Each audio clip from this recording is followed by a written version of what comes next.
Hello friends, అందరికీ నమస్తే అండి. Welcome to our channel. Andhra Pradesh రాష్ట్ర వ్యాప్తంగా కొత్త పెన్షన్ల కోసం ఎదురు చూస్తున్నటువంటి అభ్యర్థులకు నేటి నుంచి దరఖాస్తుల యొక్క స్వీకరణ అయితే ప్రారంభించింది ప్రభుత్వము. అయితే ఇక్కడ వీరికి సంబంధించి మాత్రమే దరఖాస్తుల యొక్క స్వీకరణ అనేది జరుగుతుంది. సో ఎవరు అప్లికేషన్ చేయాలి, ఏ కేటగిరీకి సంబంధించినటువంటి పెన్షన్లకు అప్లికేషన్ ఓపెన్ చేశారు, రిక్వైర్డ్ డాక్యుమెంట్స్ ఏంటి అనేది నేను మీకు వివరంగా అయితే చెప్తాను. అలానే రాష్ట్ర ప్రభుత్వము 15 లక్షల కొత్త పెన్షన్లను శాంక్షన్ చేసే దిశగా అయితే వెళ్తున్నట్లు తెలుస్తోంది. దాని మీద కూడా సమాచారాన్ని అయితే అందిస్తాను. ఈ వీడియోలో పూర్తిగా మీకు టాపిక్స్ అన్ని కూడా సో పెన్షన్స్కి రిలేటెడ్గా లేటెస్ట్గా ఉన్నటువంటి ఇన్ఫర్మేషన్స్ అన్నిటిని కూడా సో కలెక్ట్ చేసి మీకు ఈ వీడియో అయితే అందిస్తున్నానండి. సో వీడియోని తప్పకుండా పూర్తిగా చూడండి ఫ్రెండ్స్. మీకు ఇన్ఫర్మేషన్ చాలా బాగా నచ్చుతుంది. నచ్చినట్లయితే లైక్ చేయండి.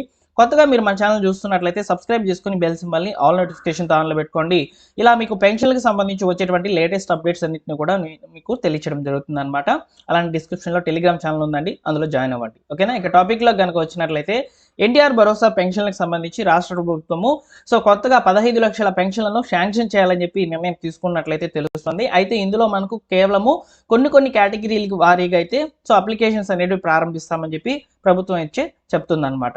అయితే ప్రస్తుతానికి ఉన్నటువంటి సమాచారం ప్రకారము జూన్ 12న అయితే సో రాష్ట్ర ప్రభుత్వము వితంతువుల కేటగిరీకి సంబంధించి 1.5 లక్షలు అంటే 1,50,000 పెన్షన్లను శాంక్షన్ చేస్తామని అయితే చెప్తోంది.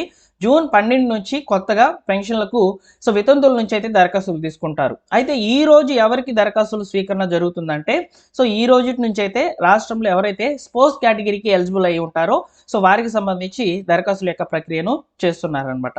ఎవరైతే పెన్షన్ పొందుతున్నటువంటి భర్త చనిపోయినటువంటి స్త్రీలు ఎవరైతే ఉంటారో సో వారికి సంబంధించి అయితే ఈ స్పోర్ట్స్ కేటగిరీ కింద ఎవ్రీ మంత్ కూడా పెన్షన్లను సో అప్లికేషన్స్ అనేవి చేస్తారనమాట. అయితే ఈ రోజు నుంచే అప్లికేషన్స్ అనేవి స్టార్ట్ చేస్తున్నారండి. ఇక్కడ మీరు అప్లికేషన్తో పాటు ఇవ్వాల్సినటువంటి డాక్యుమెంట్స్ గురించి నేను మీకు క్లియర్గా అయితే సో ఇన్ఫర్మేషన్ అనేది అందిస్తాను. అయితే ఇక్కడ మీ సచివాలయం వెల్ఫేర్ అధికారి ఎవరైతే ఉంటారో వారి దగ్గర అప్లికేషన్ అనేది చేసుకోవాలన్నమాట. అలానే మీ క్లస్టర్ అధికారి ఎవరైతే ఉంటారో వాళ్ళు మీ యొక్క భర్త డెత్ అప్రూవల్ అనేది అక్కడ క్లియర్ చేసి ఉండాలన్నమాట. డెత్ అప్రూవల్ కనుక ఇచ్చినట్లయితే సో వారికి సంబంధించి స్పోజ్ ఎవరైతే భార్య ఉంటారో సో వారికి అయితే ఈ పెన్షన్ రాస్తారనమాట. అయితే ఇక్కడ స్పోజ్ కేటగిరీకి సంబంధించి సో ఏ పెన్షన్ పొందుతున్నటువంటి భర్త చనిపోతే మీకు పెన్షన్ వస్తుందంటే సో ఏ కేటగిరీకి సంబంధించి అయినా కానీ సో పెన్షన్ పొందుతున్నటువంటి భర్త మరణించినట్లయితే ఇప్పుడు ఎగ్జాంపుల్కి సో వృద్ధాప్య పెన్షన్ పొందుతున్నటువంటి భర్త చనిపోయారు అనుకోండి, వారికి భార్య కనుక ఉండినట్లయితే భార్య పేరు మీద పెన్షన్ అనేది ట్రాన్స్ఫర్ చేసేస్తారనమాట.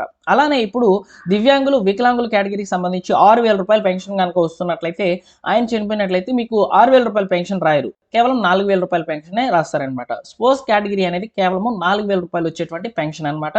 సో దానికి సంబంధించి మీరు ఈ రోజు నుంచే దరఖాస్తులు అనేవి చేసుకోవచ్చు అని చెప్పి సో ప్రభుత్వం అయితే చెప్తుందండి. అయితే అప్లికేషన్ అనేది ఎలా చేయాలి, అప్లికేషన్ ఫామ్తో మనం ఏ డాక్యుమెంట్స్ ఇవ్వాలనేది ఇప్పుడు మనం చూద్దాం. సో నేను మీకు అప్లికేషన్ అనేది ఇక్కడ పక్కనైతే స్టిక్ చేస్తాను చూడండి. సో అక్కడ మీకు చూపిస్తాను. సో అప్లికేషన్ ప్రాసెస్ ఎలా ఉంటుంది, ఎలా మీరు ఫిల్ చేయాలి అదంతా కూడా చెప్తాను చూడండి.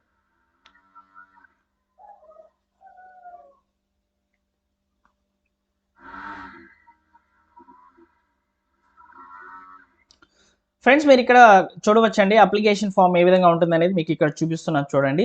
సో ఇందులో వచ్చేసి మీరు చూసుకున్నట్లయితే NTR sports pension video application form అనేది ఉంది కదా. సో ఇందులో వివరాలు ఒకసారి చూసుకున్నట్లయితే మీరు సో ముందుగా దరఖాస్తుదారుని యొక్క పేరు, అంటే ఇక్కడ దరఖాస్తుదారు ఎవరైతే ఉంటారో అంటే భార్య అన్నమాట.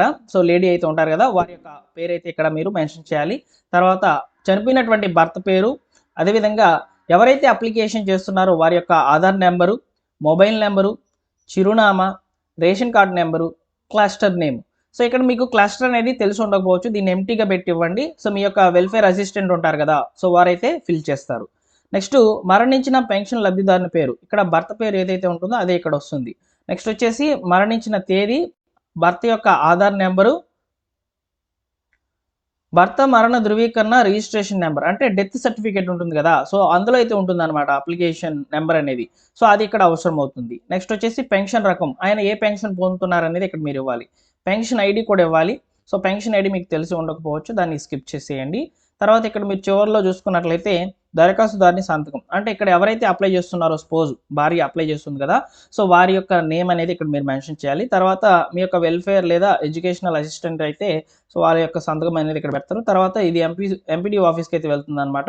లేదా మున్సిపల్ కమిషనర్ ఆఫీస్‌కైతే వెళ్తుంది. అక్కడ మీకు అప్రూవల్ గనుక వచ్చినట్లయితే మీకు పెన్షన్ అనేది శాంక్షన్ కావడం జరుగుతుంది. అయితే ఈ యొక్క అప్లికేషన్ ఫార్మ్ ఇస్తే సరిపోతుందంటే, ఈ యొక్క అప్లికేషన్ ఫార్మ్‌తో పాటు మీరు కొన్ని రకాల డాక్యుమెంట్స్ ఇవ్వాలి. అవి గురించి మీకు చెప్తాను చూడండి. సో, ఇక్కడ స్పోజ్ యొక్క ఆధార్ నెంబరు కావాలి కాబట్టి ఆ యొక్క ఆధార్ కార్డ్ జెరాక్స్ స్పోజ్‌ది మరియు ఎవరైతే భర్త ఉంటారో చనిపోయినటువంటి వ్యక్తి సో, వారి యొక్క ఆధార్ నెంబర్ అయితే ఇవ్వాలన్నమాట. అంటే ఆధార్ కార్డ్ అయితే ఇవ్వాలి. నెక్స్ట్ రేషన్ కార్డ్ ఇవ్వాలి. తర్వాత అదేవిధంగా భర్త మరణించినటువంటి డెత్ సర్టిఫికేట్ అనేది ఇవ్వాలి. క్యాస్ట్ సర్టిఫికేట్ ఇవ్వాలి. ఇన్‌కమ్ సర్టిఫికేట్ ఇవ్వాలి. సో, ఈ యొక్క డాక్యుమెంట్స్ అన్నిటిని కూడా మీరు జెరాక్స్ సెట్ అనేది రెడీ చేసుకున్నట్లయితే ఆ డాక్యుమెంట్స్ అన్నిటివి సో, మీరు ఎంపీడీఓ ఆఫీస్‌లో ఒక ప్రింట్ ఇవ్వాలి. అదేవిధంగా మన యొక్క సచివాలయంలో ఒక ప్రింట్ అయితే ఇవ్వాలన్నమాట. సో, 2 సెట్స్ జెరాక్స్ అనేవి తీసుకోండి. ఒరిజినల్స్ ఉండాలి. ఒరిజినల్స్‌ని సో, ఇక్కడ ఏం చేస్తారంటే ఒరిజినల్స్ అనేటివి స్కాన్ చేసి ఎంపీడీఓ ఆఫీస్‌కి పంపించేస్తారనమాట. లేదా మున్సిపల్ ఆఫీస్‌కి అయితే పంపించేస్తారు. సో, వాళ్ళు ఆ డాక్యుమెంట్స్ అన్నిటిని కూడా చూసుకొని ఓకే వీళ్ళకి పెన్షన్ అనేది శాంక్షన్ చేయొచ్చు అనుకున్నట్లయితే వాళ్ళు అప్రూవల్ ఇస్తారు. అప్రూవల్ ఇచ్చేసిన తర్వాత డైరెక్ట్‌గా మీ యొక్క సచివాలయంకి అయితే మీ యొక్క అప్లికేషన్ అనేది రావడం జరుగుతుందనమాట. సో, ఇలా మీరు అప్లికేషన్ చేసి ఈ డాక్యుమెంట్స్ అన్నిటిని కూడా సబ్మిట్ చేసినట్లయితే సో, 15 రోజుల వ్యవధిలో మీకు పెన్షన్ అనేది శాంక్షన్ చేస్తారండి. సో, ఈ 15 రోజుల వ్యవధిలో ప్రాసెస్ అనేది ఏం జరుగుతుందంటే సో, మీరు అప్లికేషన్ పంపిస్తారు కదా! అప్లికేషన్ అనేది ఎంపీడీఓ ఆఫీస్‌కి వెళ్తుంది.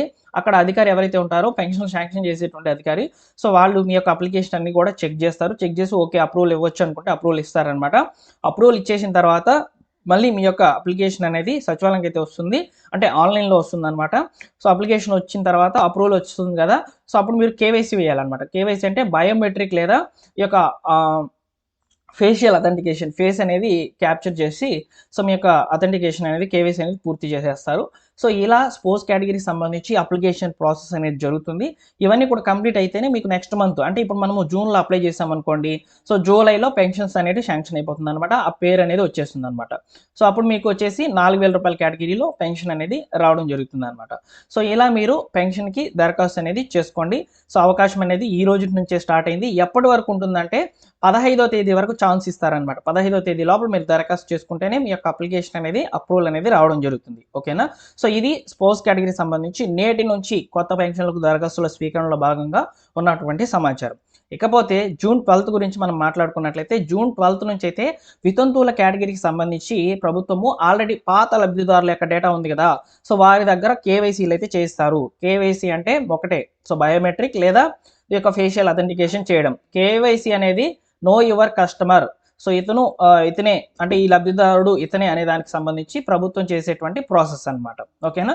సో, ఆ ప్రాసెస్ అనేది జూన్ 12 నుంచి స్టార్ట్ అవుతుంది. పాత లబ్ధిదారులకు అవకాశం ఇస్తారు. అలానే కొత్త లబ్ధిదారులకు కూడా అవకాశం ఇస్తారు.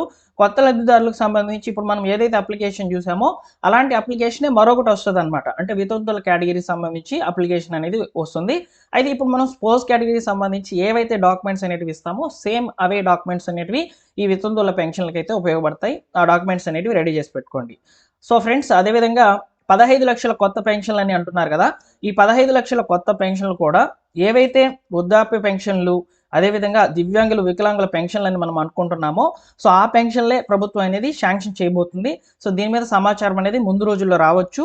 ప్రస్తుతానికి మాత్రము స్పోర్ట్స్ కేటగిరీకి సంబంధించి అదేవిధంగా వితంతువుల కేటగిరీకి సంబంధించి మాత్రము అప్లికేషన్స్ అనేవి ప్రభుత్వం అయితే ప్రారంభించినట్లయితే సమాచారం అయితే వస్తుందన్నమాట. ఓకేనా? సో, ఇలా పెన్షన్‌లకు సంబంధించి ఉన్నటువంటి లేటెస్ట్ సమాచారాన్ని సో, వీడియో రూపంలో వివరంగా మీకు తెలియజేస్తానండి. సబ్స్క్రైబ్ చేసుకొని బెల్ సింబల్‌ని ఆల్ నోటిఫికేషన్‌తో ఆన్‌లో పెట్టుకోండి. అలానే డిస్క్రిప్షన్‌లో ఉన్నటువంటి టెలిగ్రామ్ ఛానెల్‌లో జాయిన్ అవ్వండి. సో, టెలిగ్రామ్ ఛానెల్‌లో జాయిన్ అవ్వడం వల్ల మీకు బెనిఫిట్ ఏంటంటే ఏదైనా సమాచారం ముందుగా నేను టెలిగ్రామ్ ఛానెల్‌లో పోస్ట్ చేసేస్తాను. తర్వాత వీడియో రూపంలో చేయాలి. సో, ఈ యొక్క సమాచారం అందరికీ రీచ్ అవ్వాలి అనుకుంటే తప్పకుండా వీడియో అనేది చేస్తున్నాననమాట. సో, టెలిగ్రామ్ ఛానెల్ విజిట్ చేయండి. మీకు అన్ని రకాలుగా ఉపయోగపడే ఇన్ఫర్మేషన్ ఉంటుంది. నచ్చితేనే జాయిన్ అవ్వండి. ఓకేనా? Thank you for watching. మరొక ఇంపార్టెంట్ అప్డేటెడ్ ఇన్ఫర్మేషన్‌తో మీ ముందుకైతే వస్తాను.